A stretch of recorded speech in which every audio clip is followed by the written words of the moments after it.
صافي شم متعمر ننساك، وقد تجيني رهانة ما تحيدكش من بالي.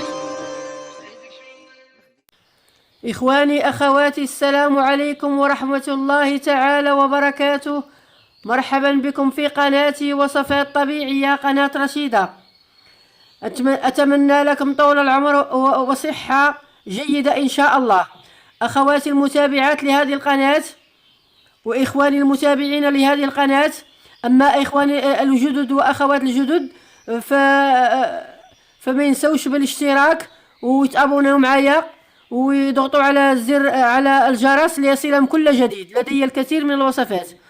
أما فيما يخص هذه الوصفة، أنا جيتكم بفيديو جديد لأتشارك معكم هذه الوصفة اللي هي وصفة فعالة لمقاومة نزلات البرد أثناء فصل الشتاء. هذه الوصفة هي كتعالج البرد من الجسم أثناء فصل الشتاء. هذه الوصفة هي كتحتوي على الشريحة كما كتلاحظوا. الكل يعرف الشريحة، كاينه الكبيره كاينه الصغيره، ولكن كاين فيها انواع، ولكن كلها مفيده وكلها صالحه لعلاج هاد الوصفه. انا اخذت هاد الشريحه واخا صغيره، ما راه زوينه وطيبه وحلوه. المهم هاد الشريحه خواتاتي غندير معاها الثومه الحمراء، وغادي ندير معاها زيت العود. كما كتلاحظوا غندير معها زيت العود. بعد ما غنشد الشريحه والثومه ونفورها، وملي تفور غادي نطحنها ولا نمعسها مزيان، وغادي نخلط معاها زيت العود. هاد الوصفه هي صالحه لعلاج البرد. هي الثومه كما كتلاحظوا هي صالحه لعلاج البرد، وزيت الزيتون كذلك، والتين المجفف. هذا التين المجفف كما كتلاحظوا اخواتاتي، هذا التين هو يحتوي على حديد. هو يعالج فقر الدم لكونه يحتوي على الحديد وعلى الكالسيوم، وهو مقوي للعظام، وهو كيعطي زياده في الوزن. هو غذاء، التين المجفف هو غذاء وشفاء في نفس الوقت. هذه الشجره هي شجرة التين اللي هي مفيدة وصالحة للوزن. هي هذا التين المجفف هو مقوي للعظام وكيعالج هشاشة العظام، ومفيد للصحة في الزيادة في الوزن، كما أنه كيعالج المعدة من الغازات والقولون، كيعالجهم من الغازات، كي يزول الغازات والانتفاخات من البطن، وكما أنه يعالج الإمساك من القولون. هذا التين المجفف هو مفيد. الناس اللي كيتقبطوا كيديروا التين المجفف في زيت العود وكيرقدوه وكيبقاو ياكلوه، راه كيعالج الإمساك. وكما كتلاحظوا الثوم الاحمر حتى هو عنده فوائد كثيره للجسم اثناء فصل الشتاء. هو مقاوم لنزلات البرد. وكذلك زيت الزيتون. كما كتلاحظوا اخواتاتي غادي نشدوا في هذه الوصفه، غادي نشدوا الشريحه وغادي نحيدوا ليها هذه النباته، وغادي نقسموها بحال هكا، وغادي نديروا فيها الثوم. غادي نشدوا الثومه وغادي نقيوها،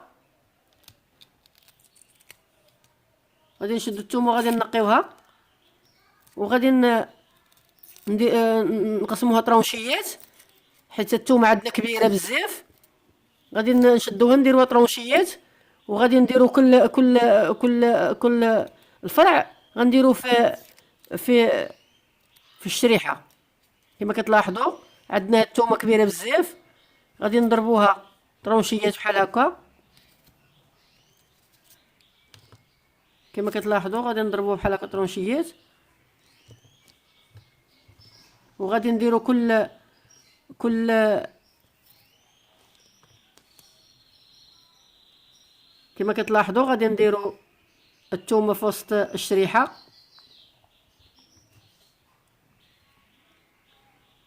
بعد ما نحيدوا ليها هذيك النباته، ونديروا فرع ديال الثومه في وسط الشريحه.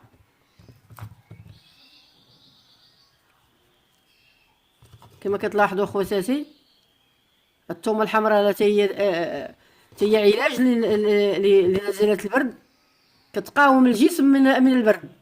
هاد الوصفه هي وصفه فعاله كما كتلاحظوا.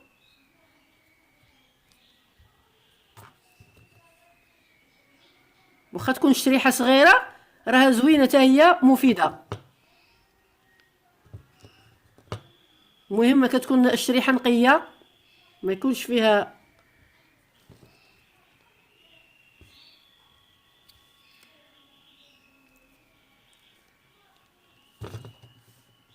كنديروا فيها الثومه كما كتلاحظوا. غادي نعمروا الشريحه كامله ثومه.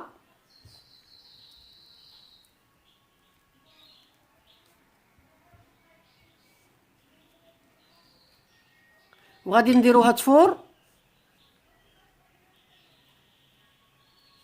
انا ما بغيتش ندير الحلبه، حيت الحلبه ما كيبغيوش ليا ولادي، ما كيبغوش الحلبه. والناس اللي بغاو يديروا الحلبه يديروا الحلبه حتى هي طيب تحت من هاد الشريحه. ولكن انا ما كيبغوش ليا الحلبه، حيت اغلبيه الاطفال ما كيبغوش الحلبه. هاد الوصفه هي صالحه للاطفال اللي عندها ولادها واللي عندها سميتو تعطيهم. راه زوينه، راه كتعالج اخواتاتي البرد، وكتنقي الصدر من البرد، وكتعالج الكحه والسعال. راه هي زوينه وقت نزلات البرد. كما كتلاحظوا انا صوبت كل شيء. هاد الشريحه كلها درت فيها الثومه. كما كتلاحظوا كل شيء هادشي صايبته ودرت فيه الثومه، حيت لي النباته ونقيتها ودرت فيها الثومه كما كتلاحظوا. دابا غادي نشدوا هاد الشريحه.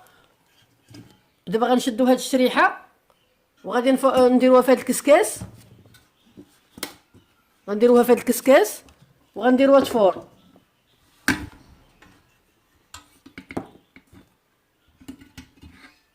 انا خدت كيلو ديال الشريحه، نتوما ديروا نص كيلو، ديروا علاش ما قديتوا. المهم كما صوبتيها كديريها في قرعه ديال الزجاج، كتبقى لك في الدار موجوده فين ما سميتو، كتعطي الاطفال ديالك، كل ياكل عاشقه، كل ياكل جوج عواشق، وكتبقاي تستعمليها. كما كتلاحظوا انا دابا غادي نفور هاد الشريحه، غادي نفورها في هاد الكسكاس، وغادي نتلاقى معكم نوري لكم النتيجه الاخرى. خواتاتي بعد ما فورت هذيك الشريحه مع الثومه كما كتلاحظوا، انا شديتها معكتها، اولا تشدوها طحنوها مع زيت العود، تخلطوا مع زيت العود، وصبحت على الشكل. هاد الوصفه هي صالحه للكبار والصغار، يتناولوها الاطفال الصغار تعطيها ليهم، يتناولوها الكبار. هي صالحه الكل، الصغار والكبار. كما كتلاحظوا انا غادي نديرها في هاد القرعه، ديال الدجاج، وغادي نحتفظ بها وتخليها فين ما ملي سميتو. هاد الوصفه هي كتنقي الصدر من الكحه والسعال، من البرد. كتنقي الصدر اولا. زوين اخواتاتي هاد الوصفه بزاف.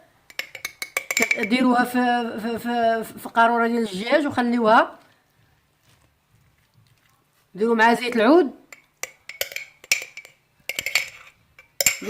العود، راه غتبقى صالحه، غتضرب واحد المده. تقدروا ديروها في الثلاجه وتحتفظوا بها وتعطيوها للاطفال ديالكم. تداوي لكم البرد، الزكام والكحه، تنقي الصدر من البرد، وتنقي الجسم كامل. هاد الوصفه هي مكونه من 3 مكونات: زيت العود والثومه والشريحة او التين المجفف.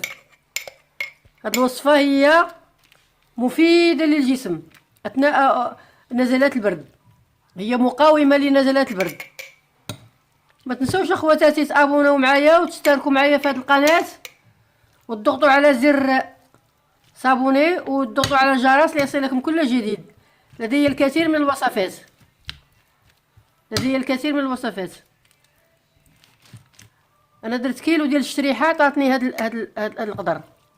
درت كيلو ديال الشريحه عطاني هاد القدر. نتوما ديروا علاش ما قديتو نص كيلو ديروه. المهم غتحتفظوا بهم بهاد القاروره وغديروا معاها زيت العود وغتبقى صالحه، غادي تضرب لكم مده.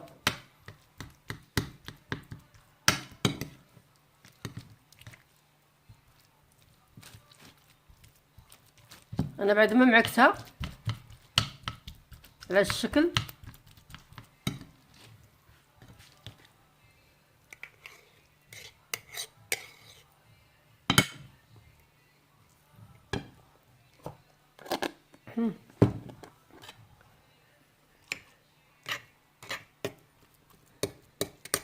تقدروا تزيدوا عليها زيت العود.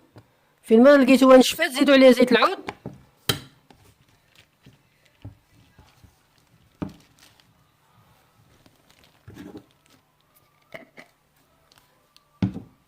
احتفظوا بهاد القرعه ديال الزجاج في الثلاجه، راه غادي تضرب لكم مده ديال الوقت. وما تنسوش اخواتاتي تشتركوا معايا في هذه القناه، وشكرا.